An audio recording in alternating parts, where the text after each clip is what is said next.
essa forma de ser ir trabalhando. Isso, a Inês que pode dizer, porque sai do eletromagnetismo, isso daí, né, Inês? E quando o grupo de eletromagnetismo apresentou a sequência, como poderia desenvolver, né, fazendo essa ligação entre o vivencial, né, e as leis da física, nós achamos fantástico isso. Então, foi do grupo de eletromagnetismo, depois a gente tentou adaptar, fazer a mecânica com a mesma cara, fazer termo com a mesma cara e ótica com a mesma cara. Não é tão fácil como eletromagnetismo. Eu acho que mecânica e termo, acho que foi o mais difícil, né? Bom, então essa proposta metodológica que tornou a cara do GREPH é mais ou menos assim que eu resumi aí. Como você precisa partir do mundo do aluno, você vai fazer com seus alunos na sua sala de aula um levantamento do que os alunos conhecem sobre o tema que você vai ensinar. Por exemplo, você quer ensinar mecânica, seria o que vocês conhecem, coisas do seu dia a dia que está relacionado com o movimento, né? Pode perguntar por mecânica, ou você pode perguntar relacionado com mecânica e movimento. Aí pede para os alunos falarem o que eles acham que está ligado. Então eles vão começar a falar o quê? Bicicleta, carro, né? Se for mecânica. E se perguntar mecânica, vai aparecer mecânica, mecânico, graxa, e ferramentas, o mecânico. E você pega todo, e vai aparecer também velocidade, porque eles já aprenderam em ciência esse termos. Velocidade, aceleração, força. Aí você vai colocando todos os sistemas na lousa, que eles já sabe o que é, né, do mundo deles, e depois desse levantamento nós vamos classificar ou separar os elementos para que favoreça a nossa discussão das leis fundamentais. Então, se pegar a mecânica, é claro que eu vou separar aquele rol de coisas que os alunos disseram, eu vou separar coisas que transladam, não é isso? Coisas que giram, né? Coisas que aumentam a força.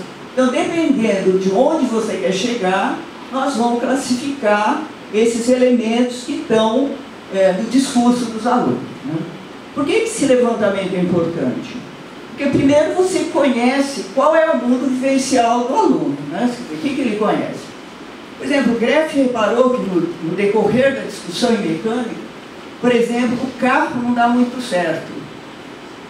Os alunos do ensino médio não dirigem, então tem umas atividades que frear bruscamente tudo isso, às vezes está um pouco longe do aluno.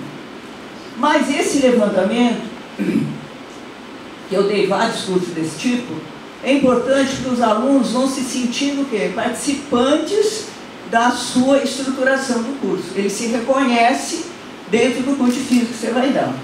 E à medida que você vai desenvolvendo a parte teórica e conceitual, a gente sempre tem que voltar para aqueles elementos que os alunos levantaram daquela tabela, e se for possível, que eu acho interessante, é até se identificar qual foi o aluno que deu aquele exemplo. Ele se sente prestigiado, sabe? Olha, aquele exemplo que você deu sobre skate, está vendo? Aqui funciona assim.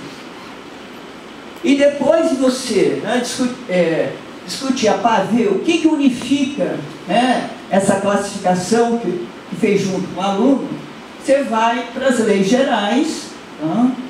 E você desenvolve toda a parte conceitual, vai para as leis gerais, e eu coloquei que as leis gerais não são ponto de chegada. Você tem que pegar, quando você chega nas leis gerais, retomar os exemplos que os alunos deram, você rearticular aquilo agora com o novo conhecimento do aluno, e tentar olhar para o seu cotidiano, para o seu mundo, com o outro olhar agora com a ferramenta da física. Tá? É mais ou menos essa cara que está em todos os conteúdos do GREPH, desenvolvimento do conteúdo do GREPH. Bom, aqui, pode passar, Nilva, porque aqui é mais ou menos o exemplo que eu copiei do livro do GREPH, que mostra as coisas, certo? E os conceitos da física que vai ser explorado.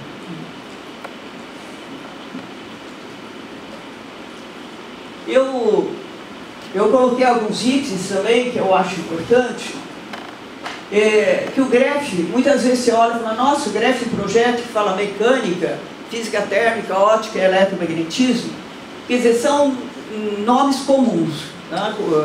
Tradicionalmente conhecidos, o primeiro ano, segundo ano, terceiro ano.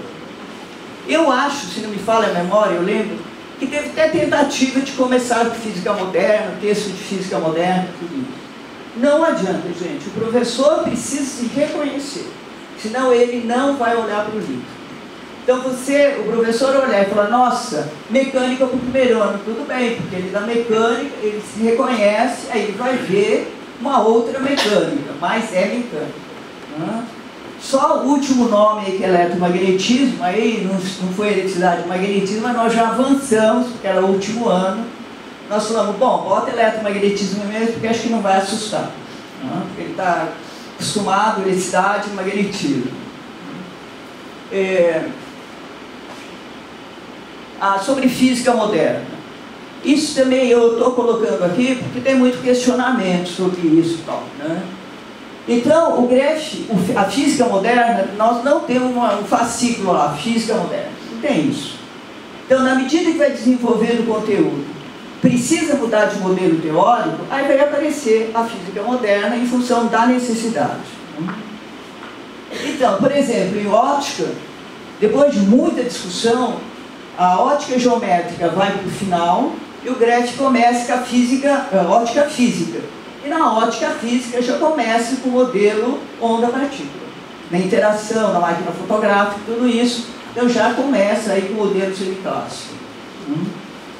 E também, por exemplo, semicondutores vai estar no final do eletromagnetismo. Então a física moderna no Greff vai aparecer em função da necessidade de desenvolver um certo modelo para explicar as coisas do cotidiano. Eu coloquei algumas tentativas de inserção da abordagem histórica. O João Zanetti, que está aí. Eu acho que o Greff tentou, fez vários textos, né, João? Tentando escrever, né, textos históricos, né, dentro do projeto. E não é fácil escrever, acho que o João pode até falar depois, João, se você quiser dar um depoimento.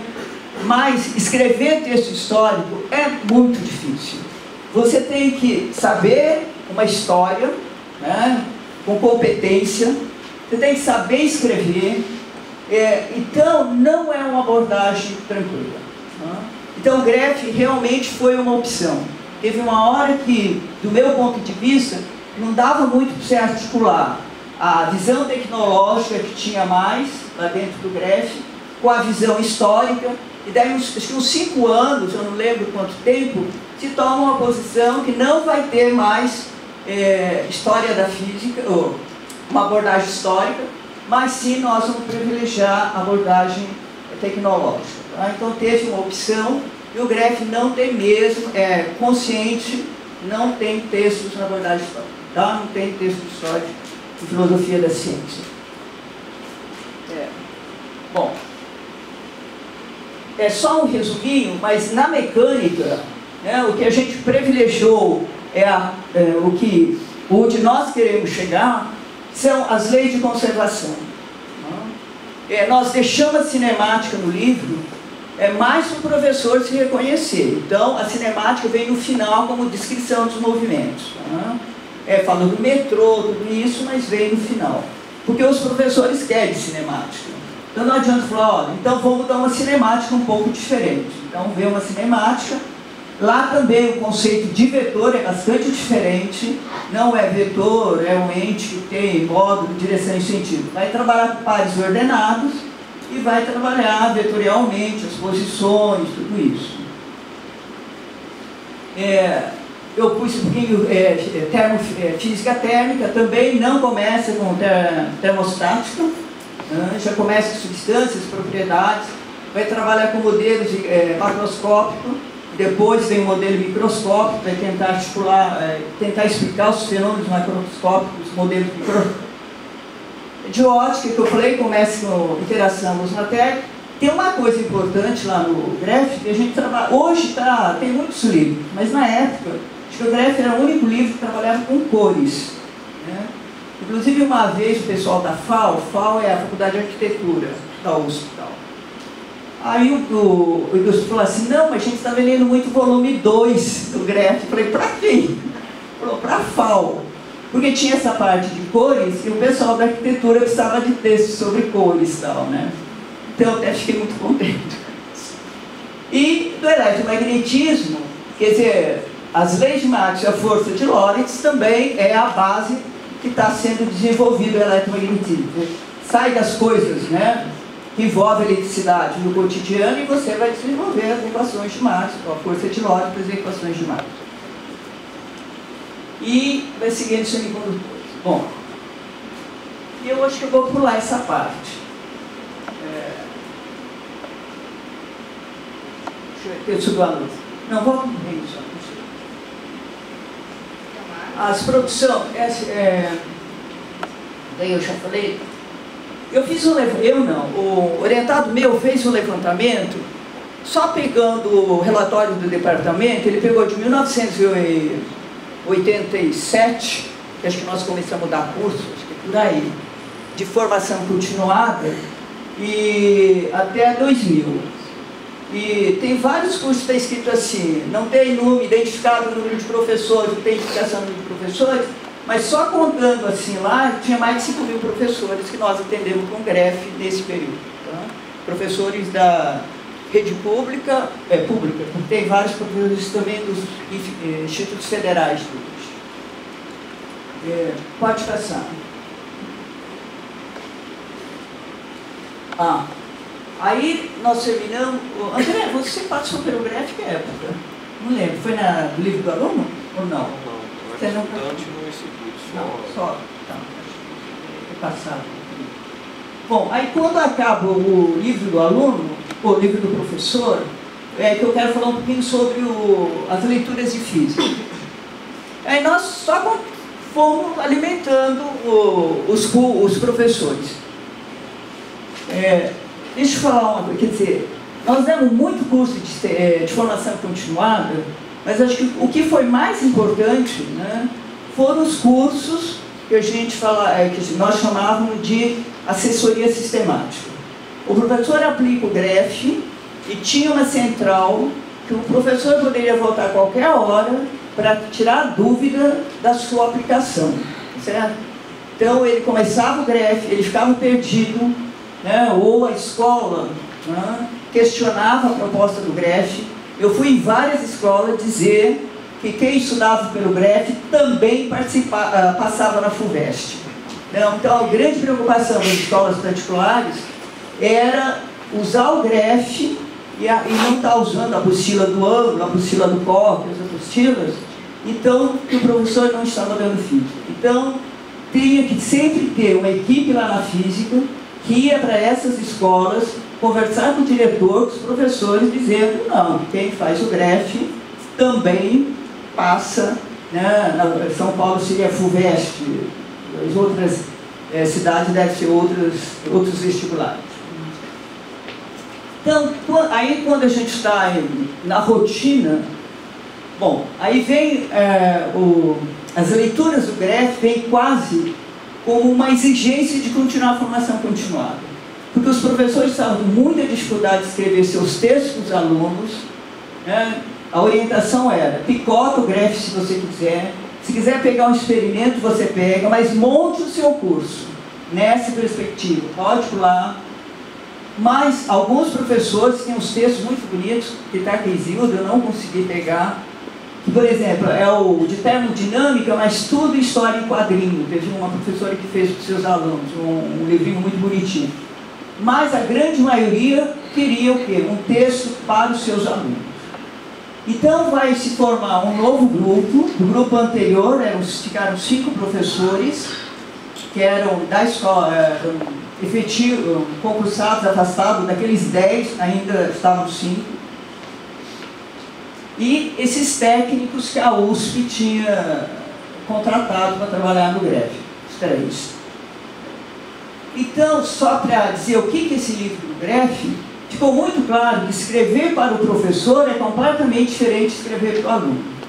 Então, a linguagem das leituras do Gref é bem diferente da linguagem do livro para o professor.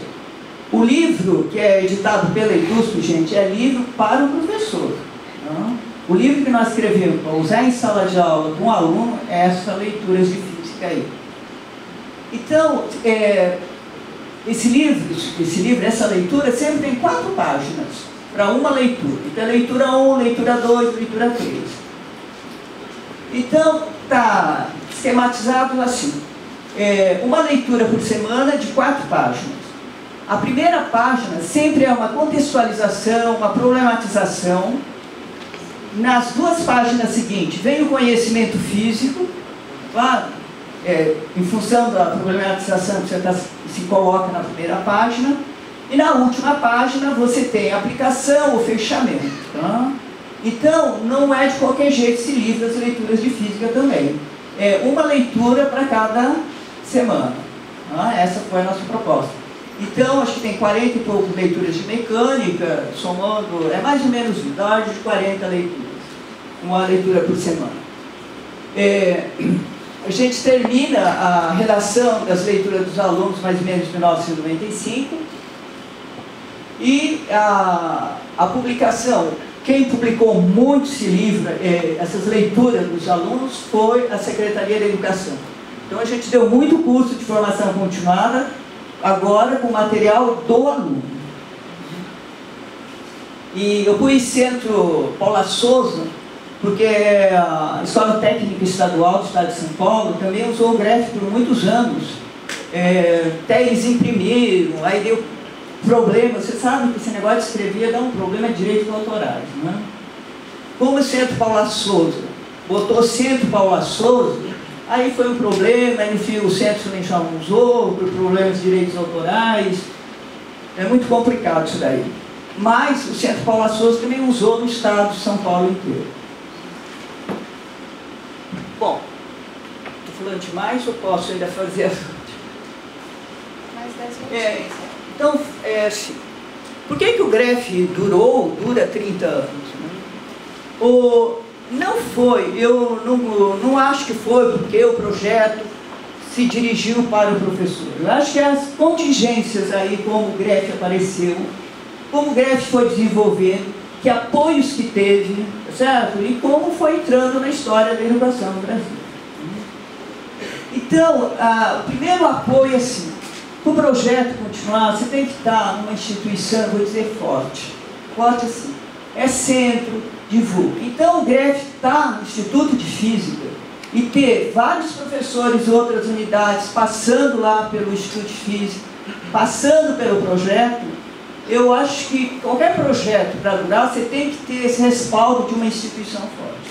O Instituto sempre deu, não sempre, mas a gente conseguia, né? Nós tivemos, né, um espaço razoável no Instituto de Física. Tá? Outra coisa de o GREPH ter durado, está aí sempre, né, sendo publicado, tem um grande papel da Secretaria da Educação. Antes dos cadernos do GREPH, que é a Secretaria da Educação do Estado, cadernos do GREPH, não, desculpa, cadernos da Secretaria,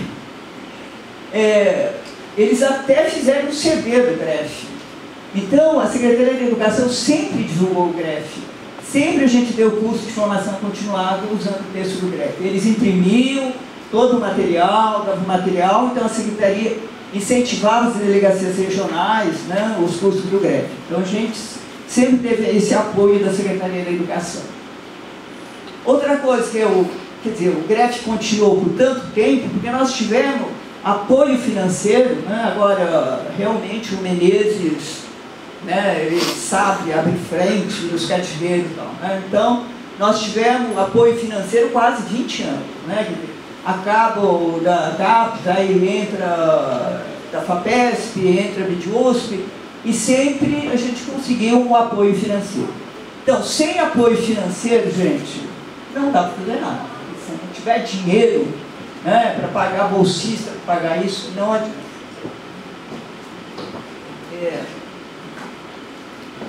Outra coisa, nós até éramos contra publicar o livro, mas eu acho que a continuidade do GREPH também está no livro publicado pela Edusp. A Edusp continuou publicando, diz, agora eu não sei, mas até uns 10 anos atrás, era o livro que mais se vendia da indústria, era o Gref. Então, hoje eu já não sei mais. Eu fui buscar, mas não consegui. Mas na parte escrita até escrevo qual está sendo a tiragem. Agora, o Gref ainda está sendo editado, porque a indústria perdeu a versão do livro 2, não sei o que aconteceu, eles perderam a matriz. Eles rebateram, né, e eles tinham as figuras do Gref, e nós fizemos uma revisão no final do ano passado. Então vai ser o quê? Publicado, vão editar de novo, volume 2. Então, o Gref está sendo vendido. Até coloquei, gente, eu faço propaganda do Gref numa boa, eu falo, né? Porque os direitos comerciais do Gref não vão para os autores, né? Os autores abriram a mão e todos os direitos, 12% de cada livro que se vende, vai para o grupo de ensino da física, né? Para o grupo de lá, o Profista. Bom, fora essas características, outra coisa que eu acho que o Gref está durando, porque o Gref tem proposta curricular. O que é isso, proposta curricular? Ele tem proposta completa no primeiro ano, completa no segundo ano e completa no terceiro ano. Eu acho que todos os projetos, quando nós ganhamos esse dinheiro aí, para começar com o Gref, eu acho que no Brasil inteiro, as grandes universidades ganharam também dinheiro do SPEC, né? Mas eu acho que a produção foi mais fragmentada assim. Não teve uma proposta curricular correndo junto. Era um texto de história da ciência, eram textos experimentais, mas não era uma proposta que eu estou chamando de curricular, que dizer, olha, professor, você pode dar isso no primeiro ano, tem isso daqui, isso para o segundo ano, isso para o terceiro. Então eu acho que essa característica do Gref dá uma continuidade para a existência do Gref, né?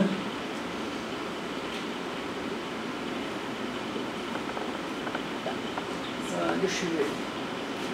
Também uma coisa que eu acho importante depois de várias discussões, sempre o grupo é grande, então tem gente que é a favor, tem gente que é contra, e no fim, bom. Então eu acho que foi importante colocar no site do Instituto de Física o Gref, vocês acessarem de graça. Então o professor que quer usar o Gref, ele vai lá, se vai usar em larga escala, aplicar para uma região, só escreve que vai usar, que a gente fala, tudo bem, usa, né? Só não pode ficar cobrando, usar o Gref, ficar cobrando, mas sim. As leituras do aluno. Agora, o livro do professor já é mais complicado, parece que teve aí, né? A indústria tem que autorizar, se alguém quiser usar o texto do professor, tem que também ter autorização da editora da USP. Acabou aí? Acho que sim.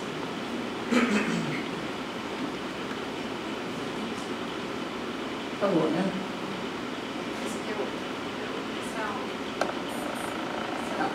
Eu acho que outra coisa também que deu continuidade no Gref são os PCNs, principalmente o PCN+. Nós participamos da elaboração do PCN+,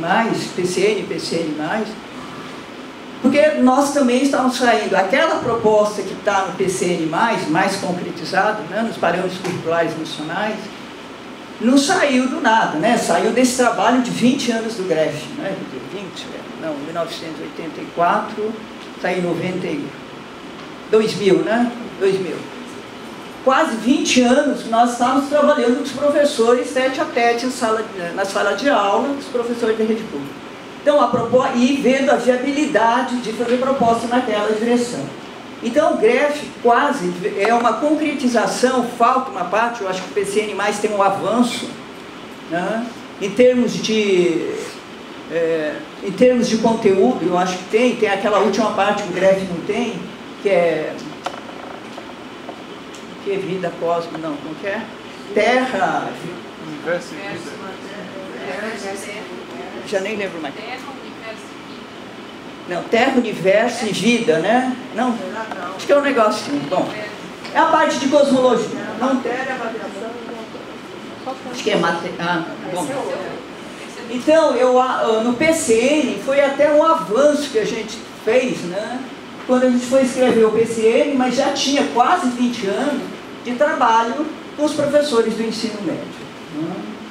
Então o Greph vai, quer dizer, quem fosse na linha do PCN+, poderia usar o Greph, estava na mesma direção, na mesma perspectiva.